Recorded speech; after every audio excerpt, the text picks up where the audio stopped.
My clients, they always say, oh my God, I'm 50. What should I wear? What should I wear? There's no such a thing. Dress for your body.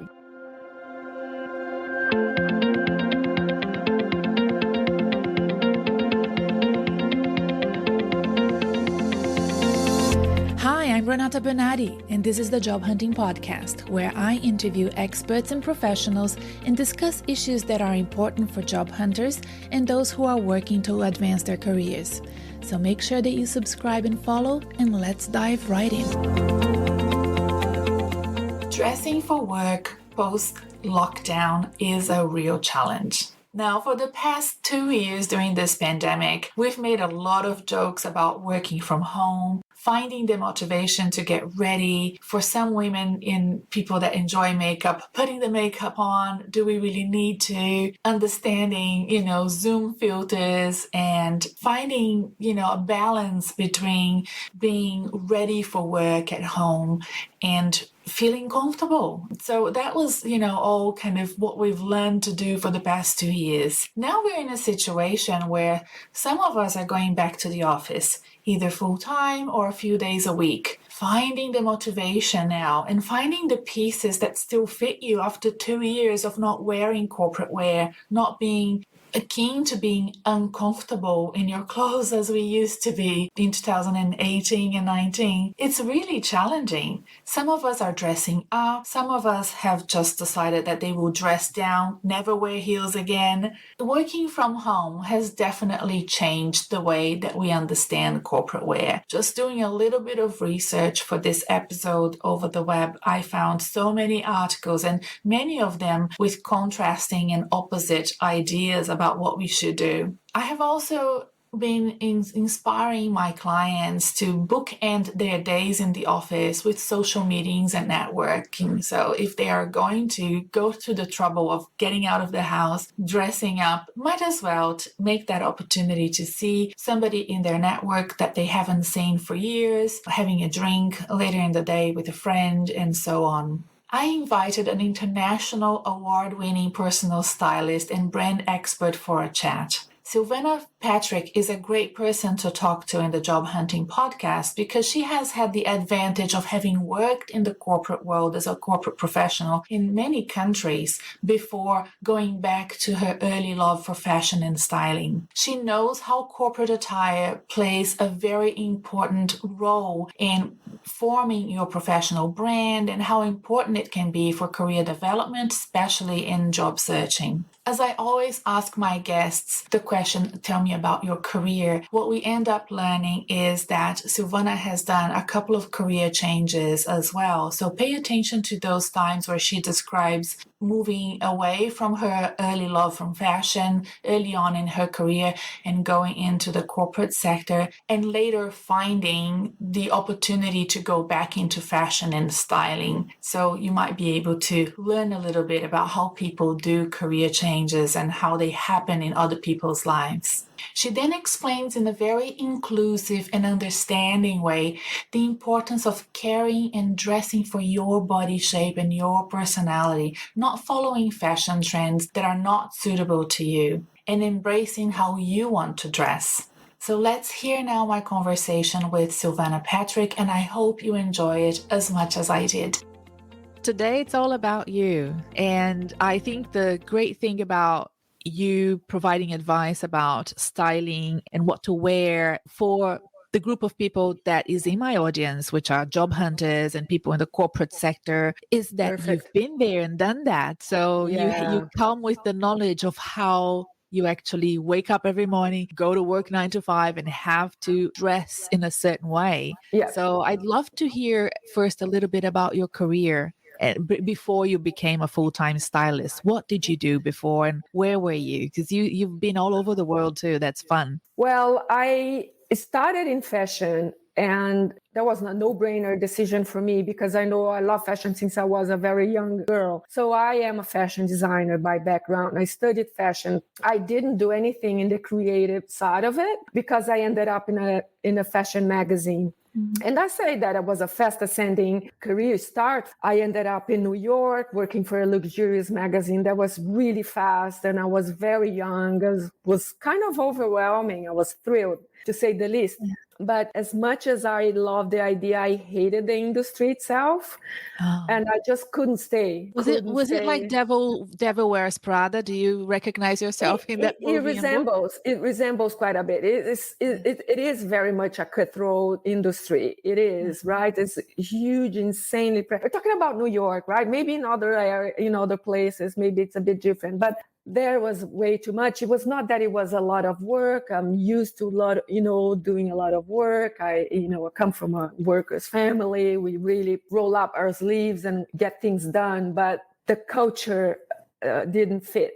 I didn't fit in at all. And so I decided to pack my things to go back home. I was kind of lost for a long time because I didn't have a plan B at all, right? I threw all the eggs in one basket. And that was disappointing because we're talking many, many moons ago, 25 years ago, maybe more. And there was no styling going on. If there was for celebrities, right? So that's what today people still think it's what I do is just for celebrities or rich people. But back in the day, it was only for celebrities and rich people. So it didn't even cross my mind, right? So I just packed my things, went back home, got lost for a little while. It didn't come straight away. And then eventually I said, I have to do something and entered the corporate world. Went back to uni, got a business degree and entered the corporate world. So long story short, it was a very difficult transition as being a stylist to a corporate woman. I was still dressed like a young stylist, not getting much out of it except for my differential was English. I was getting jobs because of that, but nothing else was sustaining me.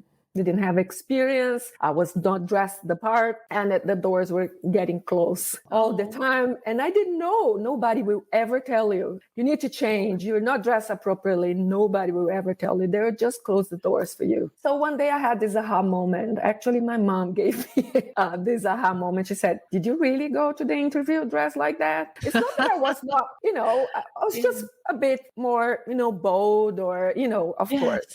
And then I said, maybe I should change.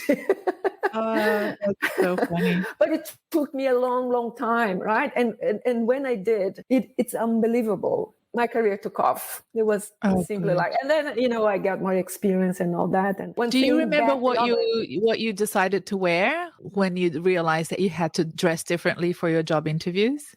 Just wear a blazer, put a blazer on, that kind of thing. It changes completely. If you can wear anything pretty much underneath a blazer and it will instantly put you in the right mood, especially in the corporate world. So that was something very, very interesting that happened. And then, I got successful in that career for a long time. I stayed there for 15 long years, traveling places and moving around and stuff like that. But then it was time to really pursue my dream. And then when I started my consulting business, it was the whole styling thing was much more approachable, more popular. And then it's been, 11-year fast forward and 3 different continents after 5 different countries. I lost the track of, the number That's of so cities interesting. and So you've countries. been styling women. Do you style men as well, Silvana?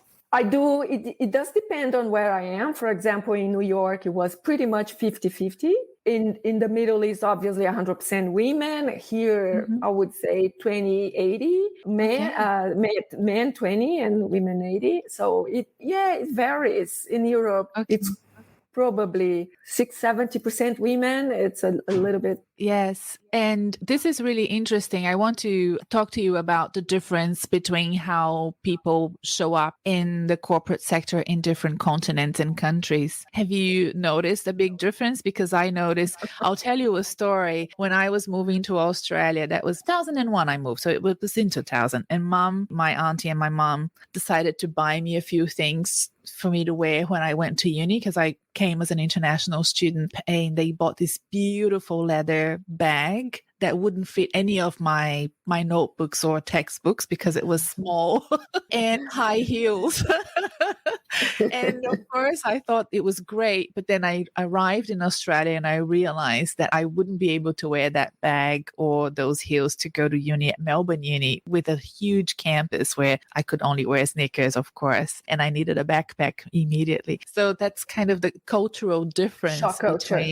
Yeah, it's Yes, almost a yes. shock. Yeah, it is almost a shock when you're born and raised in a city like São Paulo and you spend a lot of time in a city like New York, and then you move to Australia, which is even compared to Europe. And of course, I won't even mention the Middle East. The standards are way too high there. Like women are already made up at 6 a.m. in the morning and really professionally made up. You said, oh my God, she hired a makeup artist to do her makeup 5 a.m. in the morning or something. Really? Because Oh, I had no idea. That's amazing. yeah, so that's an extreme. But coming to a place like Australia and New Zealand are one of the most laid back countries that I know of. And but in saying that, there are lots of internationals here. And Yes. besides like being Brazilian, we, from São Paulo, we have high standards. You have to have your nails done. You cannot have your roots showing. There's a lot of pressure. On top of that, I have an Italian background, so my mom is still even more strict. She wouldn't let us wear, as kids, my kids won't wear Havaianas, they won't leave the house. Yeah. She wouldn't even buy Havaianas for us. Mind you, go to malls or things like that. So we were brought up in a very high standards like that. And what I notice when I speak with my friends here who have Italian backgrounds or any European backgrounds, it's the same. They bring their standards, right? So what it means for a professional, we're dealing with clients, we're dealing with potential clients and things like that, where, a job interviewer or something, we really have to think about their standards and conform to their standards, because we're going to be judged. That's undeniable. So that's extremely important that we know who we are interacting with in order to be on the same level, or as much as possible on the same level as this person. Do some research, stalk them. It's easy to do that these days with social media. So that's the thing. I mean, you can be in Australia, but you still interact with internationals. And even if you're, the world's getting smaller and smaller, we're dealing with people from all over the world. And that's the thing that we have to really bear in mind, because I've heard so many bosses all these years saying, I cannot promote my super smart employee because of the way he or she dresses. I cannot take them to a board meeting with my, VIP clients. That kind of thing really happens. And it's not going to be communicated to the employee. That's the kind of thing. It's a very hard thing to communicate. Yes. Yes, exactly right. There's a lot of things involved in that. There's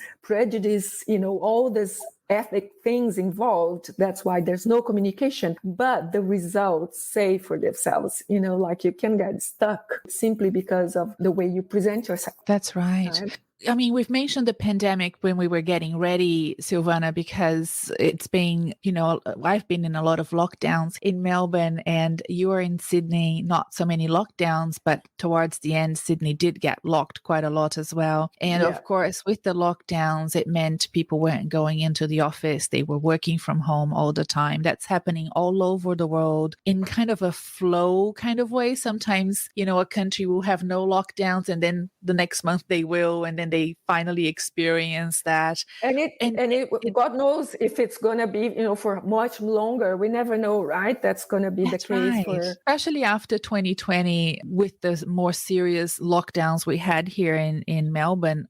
I've noticed the way people changed in the way that they dressed, both when they were out and about and also in Zoom meetings and Skype meetings and so on. Have you noticed that as well? Are you paying attention to how people have changed their attitudes towards dressing up for work and putting makeup on? What are the trends? What should we be, looking at? Look, the trends are put in two categories, right? On a personal level, because let's not even mention the fashion industry, because it's an industry that wants to sell. So what they're doing at the moment, are trying to do, cast a huge influence on us to get out there and get dressed. Because that's their thing, right? They want people Yes, to they need to consume. sell attire, so they're telling us to Yeah, go get dressed. Good point. exactly right. So on an individual level, there are, like I said, two categories of people. The one who, and me included in this category, I like to dress up. I'm not a slave, but I feel pleasure, right? I absolutely I love fashion as an art. So for me, that's something that elevate my mood, increase my productivity. I exercise my creativity in the way I dress and express myself. So there are people who really miss that, right? I have to say that for a while I relaxed. I said, oh my God, that's so good not to be having to show up, and dress up and make all the effort. It's a balance. But there was a point that I missed that. I said, oh my God, I miss wearing my nice clothes and putting a little bit of makeup. And there's the other group, people who really don't like doing any of that. They just did because they had to. And then it's very selective. So people who are in this category, they will read articles and opinions of people who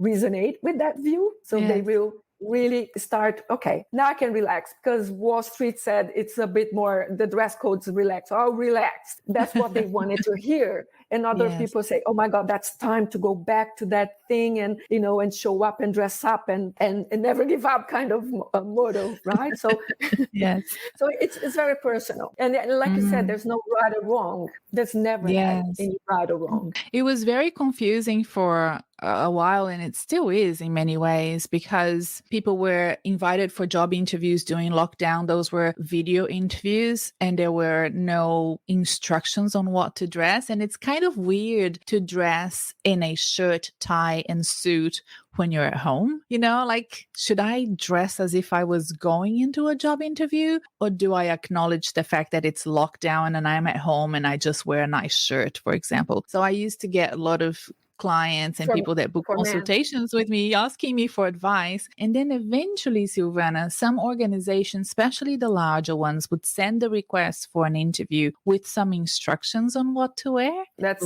people smart. know. And that's smart, because it is quite bizarre. Like, I like you, I feel like I need to dress in order to get in the zone of work. So I'm the sort of person who has been dressing up. I'm wearing a belt. I mean, that's to me, that says a lot. Like, why would you wear a belt to work from home? Yeah, some people just didn't know how to present themselves and acknowledge the fact that you're not going into a boardroom interview. It's a work from home interview. So it was confusing for them. Yeah, theoretically, you should treat as if you were in a boardroom, right? To be and then respectful to the person who is on the other side. But it's totally understandable if you don't want to, like a man, wear a suit with a tie, to be sitting like, like, first of all, I have to improve your posture to be able to show people what you're wearing and all that. At the end of the day, I think it is a personal thing, what you think it's best, and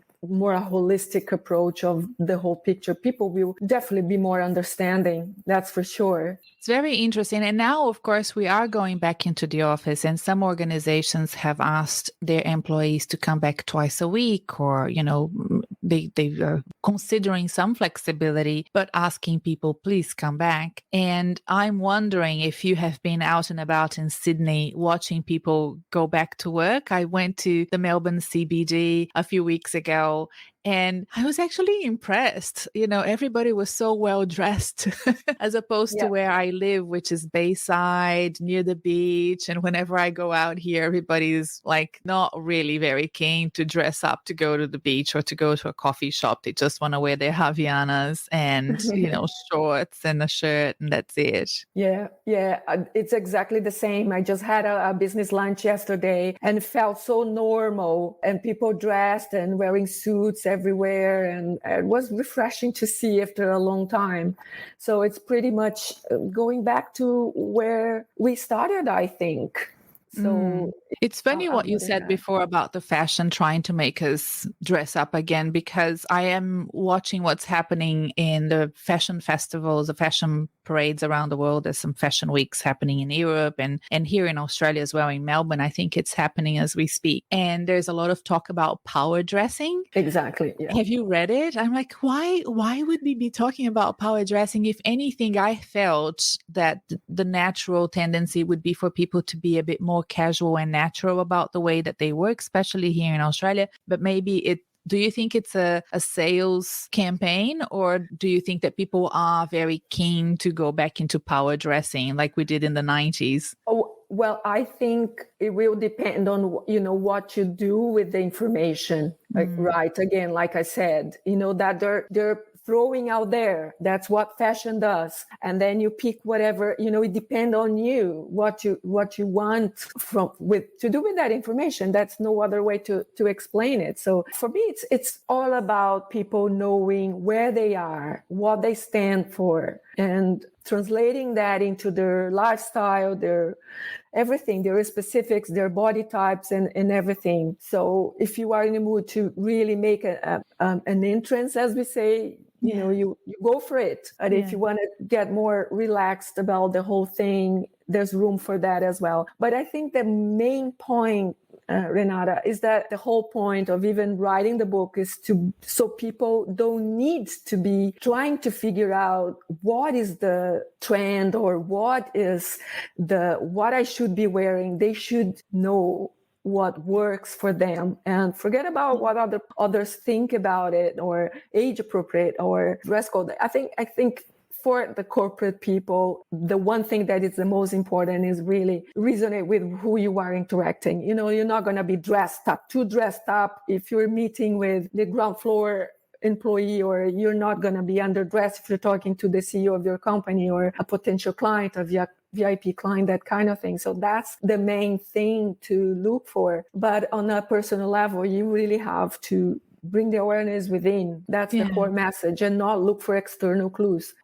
Nothing wrong with admiring people. And that's what we do as human beings. We look for people, celebrities, movie stars back in the day, now influencers, whatever you call them. And so I would love to look like her, but look, you're not her. You can get inspired, but she's a different person. She's got different lifestyle, different personality, different body specifics. She's in a photo or video, that's not real. So learn what works for you. Make time for yourself to learn what works for you, because you're unique. Don't take that away from you. That's your power. Right. And it's interesting that, you and other stylists that I know focus a lot on showcasing your personality, understanding your body type. But because of what we're fed in the media, we tend to not shop for us. We tend to shop for what we see out there. Exactly. So there's this misalignment of messages. And I think you're so right. The other thing I think it's interesting is that we don't actually know what our body types are. Oh, for sure. Isn't and it it's changed. It's changed. Like, it's not going to drastically change, but we go through so many things as women, menstruation, menopause, maternity, all this change our bodies. And it's difficult for the brain to keep track of the changes. So even like clients for me, like lost 20 kilos, for example, when we go shopping, they still go, straight to the old size. I said, you're no longer that size. What you're doing there, So just to give an example, I was talking to somebody the other day, and we're talking, about jeans and the whole skinny jeans thing that is over now and all that. She said, "Oh my God, when the skinny jeans came up, I hated them. I found them so weird, so body conscious, too tight and showing but then I grew to love them, and now they're gone. I'm feeling, what am I going to do? That she was conditioned to love skinny jeans. And just to illustrate that, for me, it was quite the opposite. I've never worn jeans until very recently, that the whole skinny jeans disappeared, and they started to be more democratic and do wide legs and do straight legs and things like that. Yes. Because the skinny jeans was never for me. No, I hated them. I refused to conform to that. So I didn't wear jeans for a long time. Mm-hmm. And now my daughter said, "Mom, you have 10 pairs of jeans? Yes, because now I love them, because they are for me. And if they ever disappear, which is probably going to happen in a few years' time or God knows when, and the skinny jeans return, I'm still going to wear them because they're for me, they're for my body type. I'm not going to swap just to follow the trend. I follow my body. That's exactly what I was trying to say. I follow my body regardless of trend. If I love green is saturated in fashion now. I wear green because I love green. I've always done. And if the fashion fades, the trend fades, I still wear. Doesn't matter if people think, oh, you are not on trend. Well, you use the opportunity to buy things during that time that it's trending, and then you use it whenever you want, right? Exactly right. And like I'm not too concerned about people's opinion. My clients, they always say, oh my God, I'm 50. What should I wear? What should I wear? There's not such a thing. Dress for your body. Yeah. Do you have a lot of clients that are working in the corporate sector, Silvana? What are their main sort of concerns when they reach out to you? From the 30-year-olds, they want to get somewhere else. They're aspiring a career. They want to dress for the next job. Yes, correct. Right. The 50-year-olds are already there. So what happened is quite an interesting phenomenon. Like it seems to be like quite of a hallmark for the 50s. They reach their potential, they reach their career goals. The kids are gone and they have financial independency. But because they spend so much time working on their career, looking after the family and all these things, they forget about themselves. And exactly like you said, the body changed, menopause and all this, and they don't know themselves anymore. They don't know what works, what they should be. They get stuck in this thing. What should I wear? What shouldn't I wear? That kind of thing. These are pretty much my main clients. Yeah. So let's talk about those two clients. What advice would you give for somebody who is trying to make it and wants to dress for their next job? What would you usually recommend that they do? So regardless of where they are, they really have to start thinking about where they want to be and really focus there. And a great part, when you are projecting yourself and, developing skills and really imagining yourself in the position you want to be, imagine how you would be dressed as well. Look at your boss, look at, people you admire, entrepreneurs you admire. It's so easy to get this information these days, much easier than in the past. So really have a clue. Obviously, it's going to depend on your industry, if it's more or less conservative, but you really have to start making, buying a better bag or, spending time investing, right? Because you're going to get it back. You're going to get it back. And remember that people in Australia have an advantage because everybody else is more laid back. So if you do one little bit extra, you are way above. So that's the big thing. If you are in a city like New York, you were there with so many, even if you improve your look, there's going to be somebody that's better. And we don't have that here yet. So take advantage of that, invest in quality pieces. Less is more.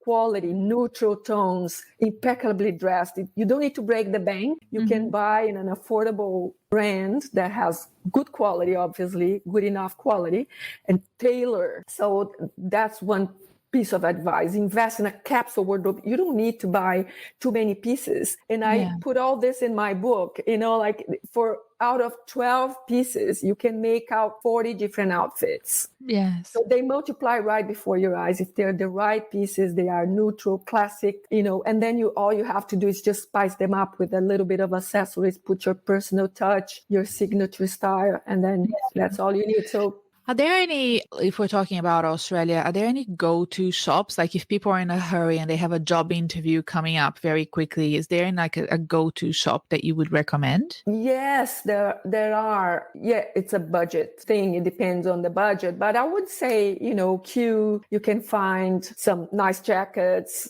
or even witchery. You can find Q, Veronica Main, Country Road.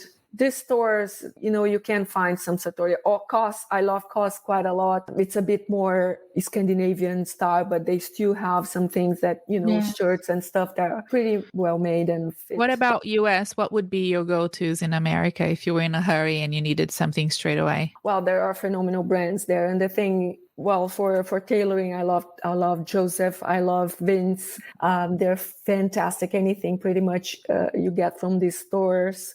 Their theory, they are a little bit higher, but look, if this is a completely investment. Like I said, you don't need as many pieces, but the thing is they will last for many, many, many years. Yeah. So that's the investment. It's cost per wear, right? And you really have to treat that as an investment in your career. Yes. Silvana, I don't know if you've been faced with this situation, but a lot of people have gained weight during lockdowns. And now they're, in that sort of in-between zone where you can't wear what's in your closet. What do you usually recommend when people don't want to overinvest in statement pieces when they're not at their ideal weight and they're currently, dieting or something like that? I know that I have gone through that in my life as well when I've been above my weight, had a big event coming up. And I can even tell you Bird's Nest. Do you know Bird's Nest? They are a website where you can go and shop. No, I don't. I haven't heard. Oh, it's very Aussie, and the ladies that work there are fantastic. I remember going to an event and I was very overweight. This was before the pandemic, and I had to be dressed very sort of well for that event. And I went on the Bird's Nest website and I said, "Can you please deliver tomorrow because I have an event in 2 days?" And I got my package the next day with a Fantastic. note. I hope it makes it on time. But it's really hard sometimes when you are, you really do not have anything to wear, and it's because you've gained weight, and I know a lot of people have during lockdown. So I wonder if you have any advice for them. Yeah, it happens quite a lot. Like the first thing is you're really committed because, like, let's face it, it's not easy to go back, right, to the old, weight. So you're really serious. You're going to lose weight. Of course, you're not going to buy an entire word, only to lose it. Invest in one blazer that will suit you today. That's a good point. Because like I said, before, a blazer changes everything, elevates any look. And if it's pretty well, fitting blazer that suits you, so that's going to completely change the elevate your look, like I said. Yes. But if you're really serious and you know that you're gonna lose weight, you can always alter the blazer a little bit, when that's done. And you don't need to buy the most expensive blazer. Like I said, you can always buy something and tailor it. Buy something that's mid, like not too low, that's got good quality still, or you can sell the item later, or donate, whatever. But like invest. Obviously, we're not talking about investing in only one piece. You can invest in a couple of pieces, to keep you going until you reach your goal. But the most important thing of doing that is that you keep the momentum going. You continue looking good and encouraging yourself to lose the extra, to shed the extra kilos, because it's important for you to look in the mirror and like what you see, like, so I'm looking good. I'm going to, because it triggers a positive cycle. More often people don't want to interact with people because they don't feel good about themselves. And then, okay, what's the point of going to the gym and continue, eating the way they did? So, but the opposite can also happen. And if you're motivated, you get out there, interact with people, and then you feel good. I want to exercise. I want to improve my diet, and all these things. So it can happen both ways. You can trigger a negative or a positive cycle depending on how you react. And Silvana, then you said you have those amazing 50-plus-year-old corporate women that come to you. I'm assuming they're very comfortable with where they are. I'm 50 now. I'm very comfortable with my size. I don't care what other people think anymore. I just want to, dress well for whatever occasion is coming up. What would then be the difference in working with those women, and what would you suggest that they do? I wouldn't say that 100% I like you. Many of them. I think I've always been like that, frankly.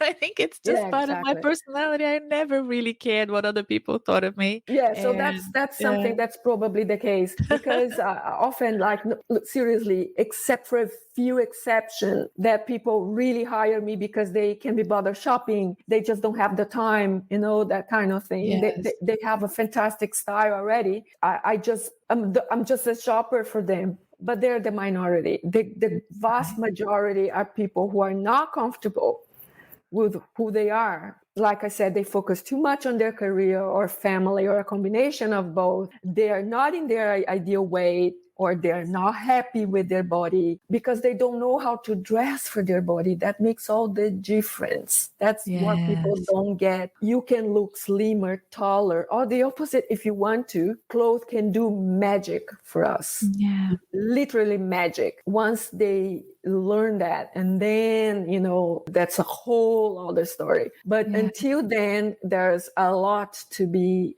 working on and understanding and learning. Yes, it's an individual thing, but I have no trouble shopping. Like, I really enjoy clothes. I've always liked it. But once I started shopping with a stylist, I was introduced to a whole bunch of items that I would have never tried. I hear that 100% of It the is time. so bizarre. And once I put them on, it makes total sense. And then I tend to keep them for longer in my wardrobe because they are perfectly fit for my body type. They fit me like a glove. And I don't know what magic happens, but it just makes more sense to me. And I find that even though I have to pay a fee for the stylist, I end up saving money in the long term. Oh, absolutely. Because you stop your bad habits. You said, right, we are creatures of habit. This lady is wearing skinny jeans just because everybody else is wearing. She never stopped and thought, this is not great for me. That's what everybody else is wearing, but it's not for me. And then that's what people do. They just, like my mother-in-law, for example, what she does, she goes to a store and she buys the entire mannequin. Exactly what's there. The mannequin is the mannequin. Look at their body. It's a mannequin. It's like this. Yes. We're curvy. We have, we have real bodies. That's obviously that's not going to work. The colors that are there are not for you. A stylist study that. That's what we do for a living. So I bought my wedding dress online because I know my body that well. I buy 100% of my clothes online pretty much. And I returned twice, returned a bag because it was not exactly like the photo, and a pair of pants or something because there was a big cutout and it was not showing in the photo. But I know what people say, how do you know what works for you? Because I read the description, because I understand fabric, because I know color, and because I pay a little bit of, attention to all the details that are there. I know the never shops read well. anything. That's why I keep returning everything.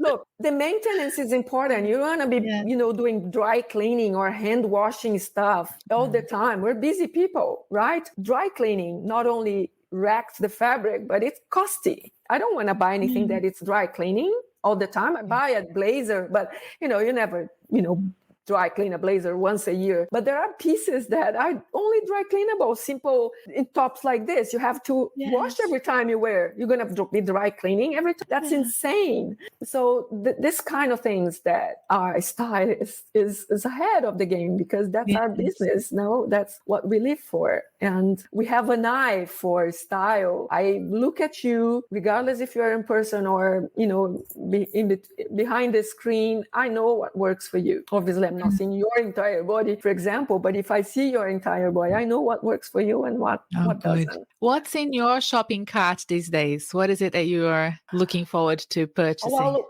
we're entering winter here in Australia, so I'm looking to renew my blazers, having more fun with color, perhaps. I'm a huge mule person all year round. Really? I find them so hard to wear. I feel like they're going to slip out of my shoes. You get used to that. And exactly why I like them so much, because there's no strap and the strap tend to tight, and make me uncomfortable. So vests and blazers and turtlenecks and things like that entering the new season are in my cart at the moment. Yeah. Okay, and I like brogues as shoes for winter. So I like that kind of more masculine style of shoes for winter. Right. So that's I nice. haven't had one in a while and I want to have one again. And I'm sort of keen on blazers as well. And I'm keen on collared blazer, like a bright color, but not red because I don't feel red suits me. So I'll be looking for something like maybe a green blazer. don't know, something different. And yeah, that's all I need. I feel like because I've been in lockdown for 2 years, my clothes haven't aged. I haven't used them that much. So I don't feel like I need to be shopping. Yeah, exactly. If they are timeless styles, what's the need to buy, right? What I often do with my clients is just get rid of stuff instead of buy new, because they have too much, and that makes it difficult for them to know what they have in style and things like that. So I'm just posting a new YouTube video on wardrobe declutter. So I'll send you all the details later so you can share with your audience a big wardrobe declutter for fall 2022. So I'm going to include in the episode show notes your YouTube channel and the video for the wardrobe declutter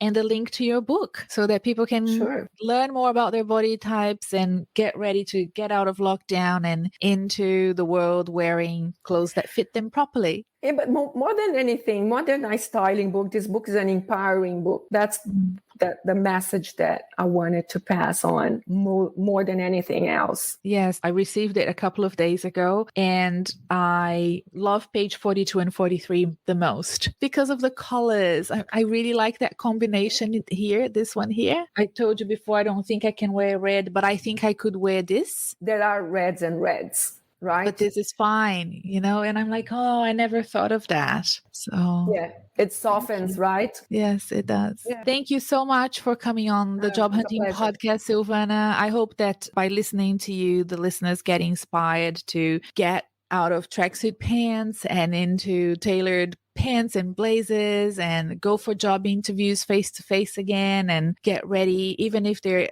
working from home and doing Zooms all day, that they feel comfortable putting back on their work clothes and getting into business mode. So thank you so much for coming on board and talking to us. Thanks so much for having me here. It's always a pleasure to share a little bit of styling tips and stuff. But more than anything else, get out there and just find out what works for you, for your specifics. That's the most important thing. To learn more about Silvana's work, please follow her on Instagram and on YouTube. She also has a website where she's selling her book. The book is called The Image of Success: How to Influence, Persuade, and Perfect Your Personal Presentation. All of the links to Silvana's work will be on the episode show notes, as well as links to my website and the work that I do. Thank you so much for spending time with me and with Silvana, and I will see you at the next episode. Bye!